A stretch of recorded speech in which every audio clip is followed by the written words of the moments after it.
ഇന്ന് കുംഭമാസത്തിലെ കൃഷ്ണപക്ഷ അഷ്ടമി. വൈക്കത്തുകാരെ സംബന്ധിച്ചിടത്തോളം ഈ ദിവസത്തിന് വലിയൊരു പ്രത്യേകതയുണ്ട്. ഇന്നാണ് വൈക്കത്തുകാരുടെ സ്വന്തം അഷ്ടമിയായ കുംഭാഷ്ടമി ആഘോഷിക്കുന്നത്. ചരിത്രപ്രസിദ്ധവും ഐതിഹ്യ പ്രാധാന്യവുമുള്ള വൈക്കത്തഷ്ടമിയെപ്പറ്റി എല്ലാവർക്കും അറിയാമല്ലോ. അന്യദേശങ്ങളിൽ നിന്ന് പോലും ലക്ഷക്കണക്കിന് ആളുകളാണ് അഷ്ടമി തൊഴാനായി എത്തിച്ചേരുന്നത്. വൃശ്ചിക മാസത്തിലെ കൃഷ്ണപക്ഷ അഷ്ടമിയാണ് വൈക്കത്തഷ്ടമിയായി ആഘോഷിക്കുന്നത്. എന്നാൽ അതുപോലെ തന്നെ കുംഭമാസത്തിലെ കൃഷ്ണപക്ഷ അഷ്ടമിയും വൈക്കത്ത് പ്രധാനമാണ്. കുംഭമാസത്തിലെ ഈ അഷ്ടമിക്ക് മാശി അഷ്ടമി എന്നും പേരുണ്ട്. കുംഭാഷ്ടമി വൈക്കത്തുകാരുടെ സ്വന്തം അഷ്ടമിയാണെന്നാണ് പഴമൊഴി.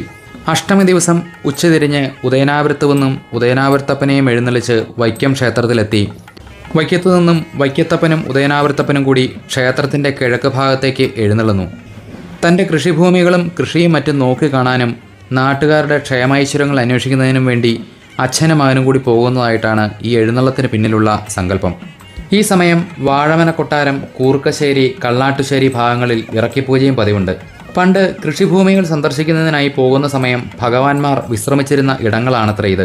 നാട് ചുറ്റലിന് ശേഷം സന്തുഷ്ടരായി ഗംഭീര വാദ്യമേളങ്ങളുടെ അകമ്പടിയോടെ ഭഗവാന്മാർ തിരിച്ചെഴുന്നള്ളുന്ന സമയം തദ്ദേശവാസികളായ ഭക്തജനങ്ങൾ വഴിയുടെ ഇരുവശവും നിറപറയും നിലവിളക്കും ദീപക്കാഴ്ചകളുമൊക്കെ വെച്ച് ഗംഭീര സ്വീകരണവും നൽകും.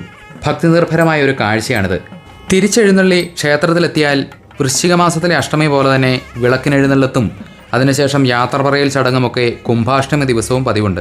ഇന്നേ ദിവസം മറ്റൊരു വിശേഷാൽ ചടങ്ങുകൂടിയുണ്ട്. വൈക്കത്തപ്പനും ഉദയനാവൃത്തപ്പനും കിഴക്കോട്ടെഴുന്നള്ളത്ത് ആരംഭിക്കുന്ന സമയം ഭക്തജനങ്ങൾ മതിൽക്കകത്ത് നിറപറയും നിലവിളക്കുമൊക്കെ വെച്ച് അടിമ കിടക്കുന്ന ഒരു പതിവുണ്ട്. മുഴുവനായി വെട്ടിയെടുത്ത വാഴയിലയിലാണ് കിടക്കുക. സാധാരണ ഇങ്ങനെ വാഴയില വെട്ടിയെടുക്കുന്നത് മറ്റൊരു ചടങ്ങിന് മാത്രമാണ് എന്നൊരു പ്രത്യേകതയുമുണ്ട്.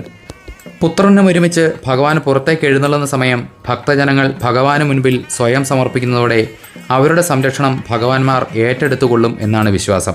വൈക്കം ക്ഷേത്രവുമായി അഭേദ്യമായ ബന്ധമുള്ള മറ്റൊരു ക്ഷേത്രമാണ് കാലാക്കൽ ക്ഷേത്രം. വൈക്കം ക്ഷേത്രത്തിലെ അത്താഴപൂജയും ശ്രീബലിയും കഴിഞ്ഞ് നടയടച്ചാൽ പിന്നെ പള്ളി ഉണർത്തുന്നതുവരെ ക്ഷേത്ര സംരക്ഷണ ചുമതല കാലാക്കൽ വെല്ലിച്ചനാണെന്നാണ് വിശ്വാസം. അതുകൊണ്ടാവാം കാലാക്കൽ ക്ഷേത്രത്തിലെ പ്രതിഷ്ഠാമൂർത്തി കാവുടയൻ എന്നുകൂടി അറിയപ്പെടുന്നത്.